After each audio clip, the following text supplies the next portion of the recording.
का क्या कहना। ओम शांति। 23/12/24 मधुर महावाक्य। मीठे बाबा कहे, मीठे बच्चे, आत्मा रूपी बैटरी को ज्ञान एवं योग द्वारा भरपूर करी सत्व प्रदान करने को हेब, पानीर स्नान द्वारा नुहे। प्रश्न, यही समय रे समस्त मनुष्य आत्मा मानक किए बाटबणा करुछि, जे काहींकि बाटबणा कराउछि। उत्तर, रावण ही समस्त को बाटबणा कराउछि, काहींकि ना से निजे मध्य बाटबणा होइछि, तार निजर कौनसी घर द्वार नहीं। रावण को कहीं बाबा बोली कहिबे नहीं। बाबा तो निजर पिलामानकु घरर ठिकणा बताइबा पई परम धामरू घरू आसिछंती। एबे तुमे माने घरर ठिकणा पाइगलणी, सेतिपई आउ एणे तेणे बुलुनाह। तुमे माने कहूछ आमे बाबांक ठारू प्रथमे अलगा होइगलु, एबे पुणी आमे ही प्रथमे घर को जीवु। ओम शांति। मधुर संतान माने एठारे बसी भाबुछंती ब्रह्मा बाबांक शरीर रे जेउ शिव बाबा आसिछंती, जेपरि भी हेउ आमको साथी रे घर को निश्चिंत नहीं करी जीवे। ताहा आत्मा मानंकर घर ना, तेणु पिला मानंको निश्चय खुशी लागुथिबो। अविनाशी बाबा आमको फूल भली करुछंती, कौनसी स्वतंत्र पोशाक आदि पिंधाऊ नाहांती। एहाकु कुहाजाउची जोग बल, यादर बल। शिक्षकंकर जेतिकी पदवी रहिछि, पिला मानकु मध्य सेहीपरि पदवी देइथांती। पाठ पढ़ा द्वारा छात्र माने जानिथांती जे आमे एहीपरि हेबु। तुमे माने मध्य जानुछ जे आमर बाबा शिक्षक मध्य अटंती, सद्गुरु मध्य अटंती। यह हेउची नुआ कथा। आमर बाबा शिक्षक अटंती, तांकु आमे मने पकाउछु। आमको शिक्षा देई एपरि करुछंती। आमर अविनाशी बाबा आमको घर को फेराई नहीं जिबा पई आसिछंती। रावणर कौनसी घर न थाए, रामंकर घर अछि। शिव बाबा केउठी रहउछंती? तुमे तुरंत कहिबे जे परम धाम रे। रावण को तो बाबा बोली कुआजिबो नहीं। रावण केउठारे रहुछि, तार कौनसी ठिकणा जणा नहीं। एहीपरि कुआजिबो नहीं जे रावण परम धाम रे रहुछि। ना ना, रावणर कौनसी ठिकणा नहीं। एणे तेणे घुरी बुलुछि, तुमको मध्य बाटबणा करुछि। तुमे कौन रावण को मने पकाउछ? ना, केते तुमको विभ्रांत करुछि। शास्त्र पढ़, भक्ति कर, एभଳି कर। बाबा कहउछंती एहाकु कुआजाए भक्ति मार्ग। रावण राज्य, गांधी मध्य कहउतले राम राज्य दरकार। एही रथरे आमर शिव बाबा आछंती, बड़ बाबा अटंती ना। से आत्मा मानक सहित बच्चे बच्चे अर्थात पिला माने बोली कही कथा हेउछंती। एबे तुम बुद्धि रे आत्मिक पिता एवं आत्मिक पितांक बुद्धि रे तुमे आत्मिक संतान माने अछ, काहेकि ना आमर संपर्क ब्रह्म लोक सहित रहिछि। आत्मा ए परम आत्मा अलग रहे बहुत काल। सेठारे तो आत्मा माने बाबांक सहित एकत्र रुहंती, पुणी निज निजर अभिनय करिया निमंते अलगा हेउछंती। बहु कालर हिसाब मध्य दरकार ना। एकथा बाबा बसी बुझाउछंती। तुमे माने एबे पाठ पढ़ुछ, तुम मानक मध्य रे क्रमानुसार रहिछंती। जेउ माने भल भावरे पाठ पढ़ुछंती, सेही माने ही प्रथमे मो ठारू अलगा हेउछंती। सेही माने पुणी मते बहुत मने पकाइबे, तेणु सेमाने प्रथमे आसी मिसिबे। बाबा बसी पिला मानकु सारा सृष्टिर गुह्य रहस्य बुझाउछंती, जाहाको आउ केही मध्य जानि नांती। याको गुह्य एवं गुह्यतम मध्य कुहा जाउछि। एकता तुमे माने जानिछ, बाबा ऊपर बसी बुझाउ नाहंती, एठाकु आसी बुझाउछंती। मु एही कल्प वृक्षर बीज रूप अटे। एही मनुष्य सृष्टि रूपक वृक्ष को कल्प वृक्ष कुहा जाउछि। दुनियार मनुष्य तो बिल्कुल किछि जानि नाहंती। कुंभकर्ण निद्रा रे सोइछंती, पुणी बाबा आसी जाग्रत करुछंती। एबे तुम मानकु जाग्रत करुछंती, अन्य समस्ते सोई रहिछंती। तुमे माने मध्य कुंभकर्णर आसुरी निदरे सोइथिल। बाबा आसी जाग्रत करिछंती, पिला माने उठ। तुमे अलसुआ होई सोई रहिछ। ଏହାକୁ ଅଜ୍ଞାନ ନିଦ୍ରା କୁହାଯାଉଛି। ଶରୀରର ବିଶ୍ରାମ ପାଇଁ ନିଦ୍ରା ତ ସମସ୍ତେ କରିଥାନ୍ତି, ସତ୍ୟ ଯୁଗରେ ମଧ୍ୟ ଶୋଇବେ। ଏବେ ସମସ୍ତେ ଅଜ୍ଞାନ ନିଦ୍ରାରେ ଶୋଇଛନ୍ତି। ବାବା ଆସି ଜ୍ଞାନ ଦେଇ ସମସ୍ତଙ୍କୁ ଉଠାଉଛନ୍ତି। ଏବେ ତୁମେ ପିଲାମାନେ ଜାଗ୍ରତ ହୋଇଛ, ଜାଣିଛ ବାବା ଆସିଛନ୍ତି, ଆମକୁ ନେଇଯିବେ। ଏବେ ତ ନା ଏ ଶରୀର କୌଣସି କାମର ଅଟେ ନା ଆତ୍ମା, ଦୁଇଟି ଯାକ ପତିତ ହୋଇଯାଇଛି। ଏକଦମ ମୋଲେମେ ଅର୍ଥାତ୍ ଦେଖା ସୁନ୍ଦର ହୋଇଯାଇଛି। 9 କ୍ୟାରେଟ୍ କହିବା ଅର୍ଥାତ୍ ବହୁତ ଅଳ୍ପ ସୁନା। ଖାଣ୍ଟି ସୁନା 24 କ୍ୟାରେଟ୍ର ହୋଇଥାଏ। ବର୍ତ୍ତମାନ ବାବା ତୁମକୁ 24 କ୍ୟାରେଟ୍ର ନେଇଯିବାକୁ ଚାହୁଁଛନ୍ତି। ତୁମର ଆତ୍ମାକୁ ସଚ୍ଚା ସଚ୍ଚା ଗୋଲ୍ଡେନ୍ ଏଜେଡ୍ ଅର୍ଥାତ୍ ସତ୍ୟଯୁଗୀ କରାଉଛନ୍ତି। ଭାରତକୁ ସୁନାର ଚଢ଼େଇ ବୋଲି କୁହାଉଥିଲେ, ଏବେ ତ ଲୁହାର ମାଟି ଗୋଡ଼ିର ଚଢ଼େଇ ବୋଲି କୁହାଯିବ। କିନ୍ତୁ ଏଇ ଚୈତନ୍ୟ ଅଟେ ନା ଏସବୁ ବୁଝିବାର କଥା। ଯେପରି ଆତ୍ମାକୁ ଜାଣୁଛ ସେହିପରି ବାବାଙ୍କୁ ମଧ୍ୟ ଜାଣିପାରିବ। କହନ୍ତି ମଧ୍ୟ ଆତ୍ମା ଚିକ୍ମିକ୍ କରୁଥିବା ତାରକା ଅଟେ, ବହୁତ ଛୋଟ ତାରକା ଅଟେ। ଡାକ୍ତର ଆଦି ବହୁତ ଚେଷ୍ଟା କରିଛନ୍ତି ଦେଖିବା ପାଇଁ, କିନ୍ତୁ ଦିବ୍ୟ ଦୃଷ୍ଟି ବିନା ଆତ୍ମାକୁ ଦେଖିପାରିବେ ନାହିଁ। ବହୁତ ସୂକ୍ଷ୍ମ ଅଟେ। କେହି କୁହନ୍ତି ଆଖି ବାଟେ ଆତ୍ମା ବାହାରିଗଲା, କେହି କୁହନ୍ତି ମୁଖ ବାଟେ ବାହାରିଗଲା। ଆତ୍ମା ଶରୀରରୁ ବାହାରି କେଉଁ ଆଡ଼େ ଯାଉଛି, ଅନ୍ୟ ଶରୀର ଯାଇ ପ୍ରବେଶ କରୁଛି କେମିତି? ଏବେ ତୁମର ଆତ୍ମା ଶାନ୍ତିଧାମ ଉପରକୁ ଚାଲିଯିବ। ଏକଥା ତୁମକୁ ଭଲ ଭାବେ ଜଣାଅଛି ଯେ ବାବା ଆସି ଆମକୁ ଘରକୁ ନେଇଯିବେ। ଗୋଟିଏ ପଟେ କଳିଯୁଗ, ଅନ୍ୟ ପଟେ ସତ୍ୟଯୁଗ ରହିଛି। ଏବେ ଆମେ ସଙ୍ଗମରେ ଛିଡ଼ା ହୋଇଛେ। କେତେ ଆଶ୍ଚର୍ଯ୍ୟର କଥା! ଏଠାରେ କୋଟି କୋଟି ମନୁଷ୍ୟ ଅଛନ୍ତି ଏବଂ ସତ୍ୟଯୁଗରେ କେବଳ 9 ଲକ୍ଷ ରହିବେ। ବାକି ସମସ୍ତଙ୍କର କ'ଣ ହେବ? ବିନାଶ ହୋଇଯିବ। ବାବା ଆସୁଛନ୍ତି ନୂଆ ଦୁନିଆର ସ୍ଥାପନା କରିବା ପାଇଁ। ବ୍ରହ୍ମାଙ୍କ ଦ୍ୱାରା ସ୍ଥାପନା ହେଉଛି, ପୁଣି ପାଳନା ମଧ୍ୟ 2 ରୂପରେ ହେଉଛି। ଏହିପରି ନୁହେଁ ଯେ 4 ଭୁଜାଧାରୀ କୌଣସି ମନୁଷ୍ୟ ଥିବେ, ତେବେ ତ ଶୋଭା ହିଁ ରହିବ ନାହିଁ। ପିଲାମାନଙ୍କୁ ମଧ୍ୟ ବୁଝାଇ ଦେଉଛନ୍ତି, ଚତୁର୍ଭୁଜ ହେଉଛି ଶ୍ରୀ ଲକ୍ଷ୍ମୀ ଶ୍ରୀ ନାରାୟଣଙ୍କ ଯୁଗଳ ରୂପ। ଶ୍ରୀ ଅର୍ଥାତ୍ ଶ୍ରେଷ୍ଠ। ତ୍ରେତାରେ 2 କଳା କମ୍ ହୋଇଯାଇଛି। ତେଣୁ ପିଲାମାନଙ୍କୁ ବର୍ତ୍ତମାନ ଯେଉଁ ଜ୍ଞାନ ମିଳୁଛି ତା ସ୍ମୃତିରେ ରଖିବା ଉଚିତ। ମୁଖ୍ୟ ହେଉଛି 2ଟି ଅକ୍ଷର, ବାବାଙ୍କୁ ମନେ ପକାଅ। ଏହି କଥାକୁ ଅନ୍ୟ କେହି ବୁଝିପାରିବେ ନାହିଁ। ବାବା ହିଁ ପତିତ ପାବନ ସର୍ବଶକ୍ତିମାନ ଅଟନ୍ତି। ଗାୟନ ମଧ୍ୟ କରୁଛନ୍ତି, ବାବା ଆପଣ ଆମକୁ ସାରା ଆକାଶ ଧରତୀ ସବୁ କିଛି ଦେଇଛନ୍ତି। ଏପରି କୌଣସି ଜିନିଷ ନାହିଁ ଯାହା ଆମକୁ ଦେଇନାହାନ୍ତି। ସାରା ବିଶ୍ୱର ରାଜତ୍ୱ ଦେଇଛନ୍ତି। ତୁମେମାନେ ଜାଣିଛ ଏହି ଲକ୍ଷ୍ମୀନାରାୟଣ ବିଶ୍ୱର ମାଲିକ ଥିଲେ। ପୁଣି ଡ୍ରାମାର ଚକ୍ର ଘୁରୁଛି। ପୁରୁଷାର୍ଥ କ୍ରମାନୁସାରେ ସମ୍ପୂର୍ଣ୍ଣ ନିର୍ବିକାରୀ ହେବାକୁ ପଡ଼ିବ। ଏକଥା ମଧ୍ୟ ଜାଣିଛ ଯେ ବିକାରୀରୁ ନିର୍ବିକାରୀ, ନିର୍ବିକାରୀରୁ ବିକାରୀ, ଏହି 84 ଜନ୍ମର ଅଭିନୟ ତୁମେମାନେ ଅଗଣିତ ଥର କରିଛ। ତାର ଗଣନା କରିପାରିବ ନାହିଁ।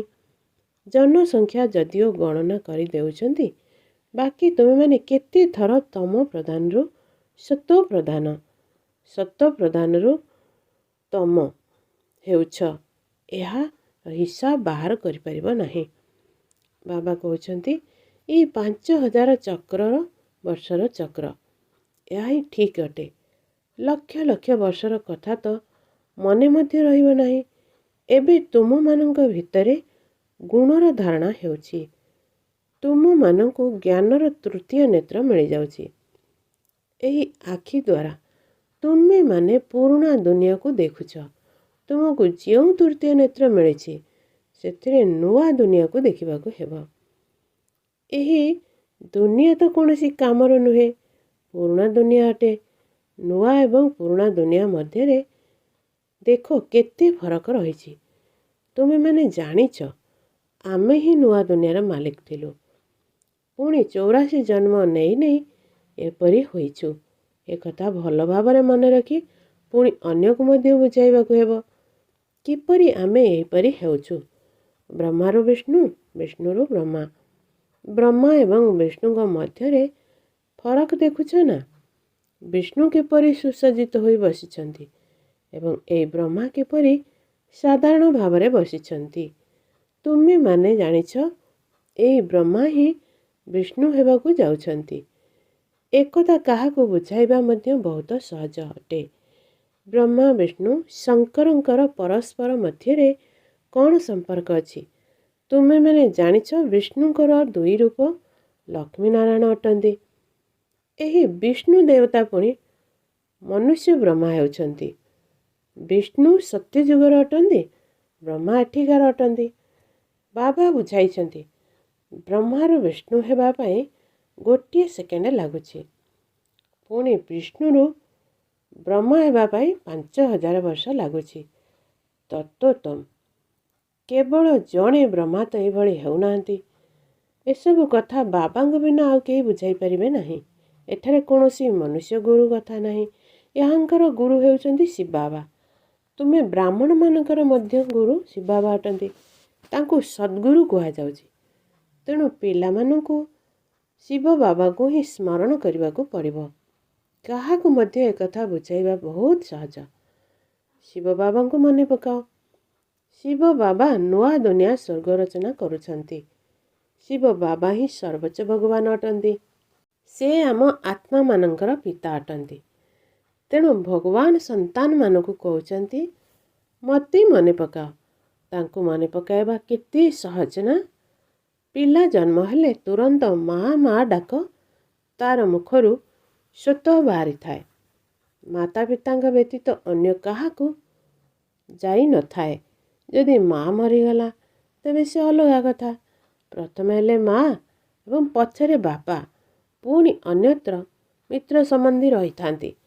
ସେଥିରେ ମଧ୍ୟ ଯୁଗଳ ରହିବେ। ଦାଦି ଖୁଡ଼ି 2 ଜଣ ଅଛନ୍ତି ନା। କୁମାରୀ ଥାନ୍ତି, ପୁଣି ବଡ଼ ହେଲେ କେହି ଖୁଡ଼ି କହିବେ, ପୁଣି କେହି ମାଇଁ ବୋଲି କହିଥାନ୍ତି। ଏବେ ବାବା ବୁଝାଉଛନ୍ତି ତୁମେ ସମସ୍ତେ ଭାଇ ଭାଇ, ବାସ୍ ଆଉ ସବୁ ସମ୍ବନ୍ଧ ରଦ୍ଦ। ଭାଇ ଭାଇ ଭାବିଲେ ହିଁ ଏକତ୍ର ବାବାଙ୍କୁ ମନେ ପକାଇ ପାରିବ। ବାବା ମଧ୍ୟ କହୁଛନ୍ତି ପିଲାମାନେ କେବଳ ମୋତେ ୟାଦ କର। କେତେ ଶ୍ରେଷ୍ଠ ଅବିନାଶୀ ପିତା ଅଟନ୍ତି। ଏହି ଶ୍ରେଷ୍ଠ ପିତା ତୁମକୁ ଅସରନ୍ତି ସମ୍ପତ୍ତି ଦେବା ପାଇଁ ଆସିଛନ୍ତି। ବାରମ୍ବାର କହୁଛନ୍ତି ମନ୍ମନା ଭବ। ନିଜକୁ ଆତ୍ମା ନିଶ୍ଚୟ କରି ବାବାଙ୍କୁ ମନେ ପକାଅ। ଏହି କଥାକୁ କେବେ ହେଲେ ଭୁଲି ଯାଅ ନାହିଁ। କିନ୍ତୁ ଦେହ ଅଭିମାନ ହେବା କାରଣରୁ ଭୁଲି ଯାଉଛନ୍ତି। ପ୍ରଥମେ ତ ନିଜକୁ ଆତ୍ମା ଭାବିବାକୁ ହେବ। ଆମେ ଆତ୍ମା ଶାଳଗ୍ରାମ ଅଟୁ ଏବଂ ଏକମାତ୍ର ବାବାଙ୍କୁ ହିଁ ମନେ ପକାଇବାକୁ ହେବ। ବାବା ବୁଝାଉଛନ୍ତି ମୁଁ ପତିତ ପାବନ ଅଟେ। ମୋତେ ମନେ ପକାଇବା ଦ୍ୱାରା ତୁମର ଖାଲି ବ୍ୟାଟେରୀ ଭରପୁର ହୋଇଯିବ ଏବଂ ତୁମେ ଶତପ୍ରଧାନ ହୋଇଯିବ। ଗଙ୍ଗା ପାଣିରେ ତ ଜନ୍ମ ଜନ୍ମାନ୍ତର ବୁଡ଼ ପକାଇ ଅଣନିଶ୍ୱାସୀ ହୋଇଛ, କିନ୍ତୁ ପବିତ୍ର ହୋଇପାରିଲ ନାହିଁ। ପାଣି କିପରି ପତିତ ପାବନ ହୋଇପାରିବ? ଜ୍ଞାନ ଦ୍ୱାରା ହିଁ ସଦ୍ଗତି ହୋଇଥାଏ। ବର୍ତ୍ତମାନ ହେଲା ପାପ ଆତ୍ମାଙ୍କର ମିଛ ଦୁନିଆ। ଦେନ ନେନ ମଧ୍ୟ ପାପ ଆତ୍ମାଙ୍କ ସହିତ ହିଁ ହେଉଛି। ମନସା ବାଚା କର୍ମଣା ପାପ ଆତ୍ମା ହିଁ ହେଉଛନ୍ତି। ଏବେ ତୁମକୁ ଜ୍ଞାନ ମିଳୁଛି। ତୁମେମାନେ କହୁଛ ଆମେ ଏପରି ଲକ୍ଷ୍ମୀ ନାରାୟଣ ହେବା ପାଇଁ ପୁରୁଷାର୍ଥ କରୁଛୁ। ଏବେ ତୁମର ଭକ୍ତି କରିବା ବନ୍ଦ ହୋଇଯାଇଛି। ଜ୍ଞାନ ଦ୍ୱାରା ସଦ୍ଗତି ହୋଇଥାଏ। ଏହି ଦେବତାମାନେ ସଦ୍ଗତି ପାଇଛନ୍ତି ନା? ବାବା ବୁଝାଇଛନ୍ତି ଏମାନେ ବହୁତ ଜନ୍ମର ଅନ୍ତିମ ଜନ୍ମରେ ଅଛନ୍ତି। ବାବା କେତେ ସହଜ ଭାବେ ବୁଝାଉଛନ୍ତି। ତୁମେ ପିଲାମାନେ କେତେ ମେହନତ କରୁଛ, କଳ୍ପ କଳ୍ପ କରୁଛ। ପୁରୁଣା ଦୁନିଆକୁ ବଦଳାଇ ନୂଆ ଦୁନିଆ ଗଢ଼ିବାକୁ ହେବ। କୁହନ୍ତି ନା ଭଗବାନ ଯାଦୁଘର, ରତ୍ନାକର, ସୌଦାଗର। ଯାଦୁଘର ତ ଅଟନ୍ତି, ପୁରୁଣା ଦୁନିଆକୁ ନର୍କରେ ବଦଳାଇ ସ୍ୱର୍ଗ କରୁଛନ୍ତି। ଏହା କେତେ ବଡ଼ ଯାଦୁଗରୀ। ଏବେ ତୁମେମାନେ ସ୍ୱର୍ଗର ନିବାସୀ ହେଉଛ। ଜାଣିଛ ଏବେ ଆମେ ନର୍କର ବାସିନ୍ଦା ଅଟୁ। ନର୍କ ଏବଂ ସ୍ୱର୍ଗ ଦୁଇଟା ଅଲଗା। ଏହା 5000 ବର୍ଷର ଚକ୍ର, ଲକ୍ଷ ଲକ୍ଷ ବର୍ଷର ତ କଥା ନୁହେଁ। ଏହି କଥାକୁ ଭୁଲି ଯିବା ଉଚିତ ନୁହେଁ।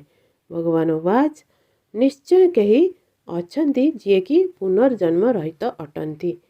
କୃଷ୍ଣଙ୍କର ତ ଶରୀର ଅଛି, ଶିବ ବାବାଙ୍କର ଶରୀର ନାହିଁ।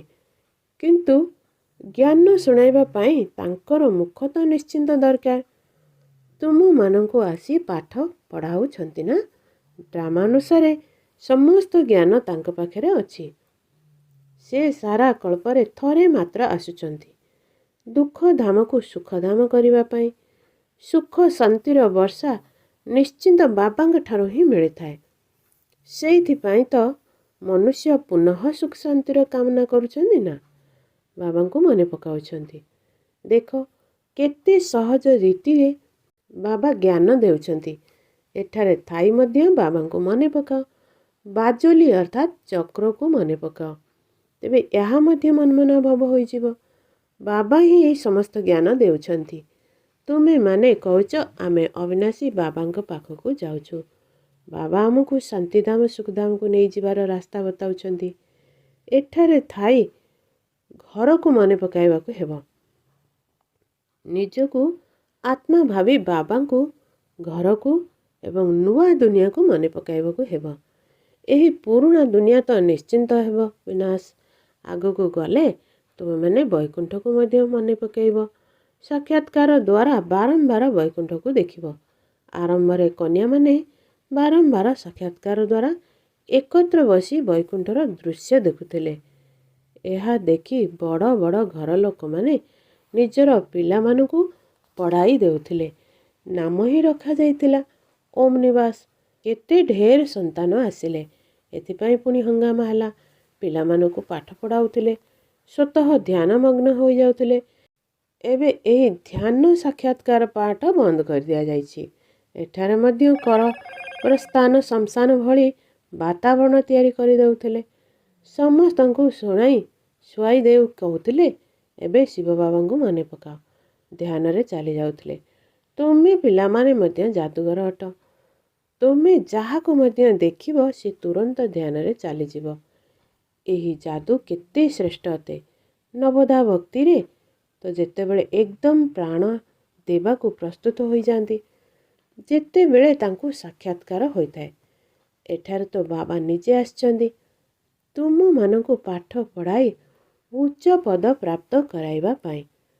ଭବିଷ୍ୟତରେ ତୁମେ ବହୁତ ସାକ୍ଷାତକାର କରିବ। ବାବାଙ୍କୁ ଯଦି ଏବେ କେହି ପଚାରିବେ ଯେ କିଏ ଗୋଲାପ, କିଏ ଚମ୍ପା, କିଏ ଟଗର, ତେବେ ବାବା ମଧ୍ୟ କହିପାରିବେ କେହି କେହି ଫୁଲ ଗଙ୍ଗଶିଉଳି ମଧ୍ୟ ଅଟନ୍ତି। ଆଚ୍ଛା, ମିଠା ଶିଖିଲ ଦେ ସନ୍ତାନମାନଙ୍କ ପ୍ରତି ମାତା ପିତା ବାପଦାଦାଙ୍କର ମଧୁର ସ୍ନେହ ସମ୍ପନ୍ନ ଶୁଭେଚ୍ଛା ଏବଂ ସୁପ୍ରଭାତ। ଆତ୍ମିକ ପିତାଙ୍କର ଆତ୍ମିକ ସନ୍ତାନମାନଙ୍କୁ ନମସ୍ତେ।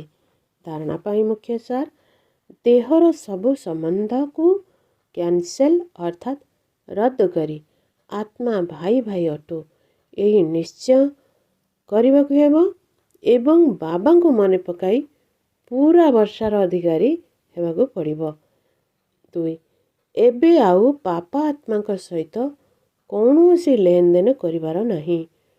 ସମସ୍ତଙ୍କୁ ଅଜ୍ଞାନ ନିଦ୍ରାରୁ ଜାଗ୍ରତ କରି ଶାନ୍ତିଧାମ ସୁଖଧାମ ଯିବାର ରାସ୍ତା ବତାଇବାକୁ ହେବ। ବରଦାନ, ମନୋବୁଦ୍ଧିର ଏକାଗ୍ରତା ଦ୍ୱାରା ସର୍ବସିଦ୍ଧି ଗୁଡ଼ିକୁ ପ୍ରାପ୍ତ କରୁଥିବା ସଦା ସମର୍ଥ ଆତ୍ମା ଭବ। ସର୍ବସିଦ୍ଧି ଗୁଡ଼ିକ ପ୍ରାପ୍ତ କରିବା ପାଇଁ ଏକାଗ୍ରତାର ଶକ୍ତିକୁ ବଢ଼ାଅ। ଏକାଗ୍ରତାର ଶକ୍ତି ସହଜରେ ନିର୍ବିଘ୍ନ କରିଦିଏ, ଯାହାଦ୍ୱାରା ମେହନତ କରିବାର ଆବଶ୍ୟକତା ପଡ଼େ ନାହିଁ ଏବଂ ଏକମାତ୍ର ବାବାଙ୍କ ବ୍ୟତୀତ ମୋର ଅନ୍ୟ କେହି ନୁହନ୍ତି, ଏହା ସହଜରେ ଅନୁଭବ ହୋଇଥାଏ ତଥା ଏକରସ ଅବସ୍ଥା ସହଜରେ ହୋଇଯାଏ। ସମସ୍ତଙ୍କ ପ୍ରତି କଲ୍ୟାଣର ମନୋବୃତ୍ତି, ଭାଇ ଭାଇର ଦୃଷ୍ଟି ରହିଥାଏ। କିନ୍ତୁ ଏକାଗ୍ରତା ସ୍ଥିତିରେ ରହିବା ପାଇଁ ନିଜକୁ ଏତିକି ସମର୍ଥ କର ଯାହାକି ତୁମର ମନ ବୁଦ୍ଧି ସର୍ବଦା ତୁମର ଆଦେଶ ଅନୁସାରେ କାର୍ଯ୍ୟ କରୁଥିବ। ସ୍ୱପ୍ନରେ ମଧ୍ୟ ଗୋଟିଏ ସେକେଣ୍ଡ ପାଇଁ ହଲଚଲ ହେଉନଥିବ। ସ୍ଲୋଗାନ, ଯଦି ପଦ୍ମ ଫୁଲ ଭଳି ସବୁଥିରୁ ନିର୍ଲିପ୍ତ ରହିବ, ତେବେ ପ୍ରଭୁଙ୍କର ସ୍ନେହର ପାତ୍ର ହୋଇଯିବ। ଓମ୍ ଶାନ୍ତି। है हमने प्यार वो पाया जो दुनिया पा नहीं सकती। ମୁଁ ବିଶେଷ ଆତ୍ମା ଅଟେ, ମୁଁ ନମ୍ବର 1 ଆତ୍ମା ଅଟେ, ମୁଁ ପରମାତ୍ମା ସ୍ନେହୀ ଆତ୍ମା ଅଟେ।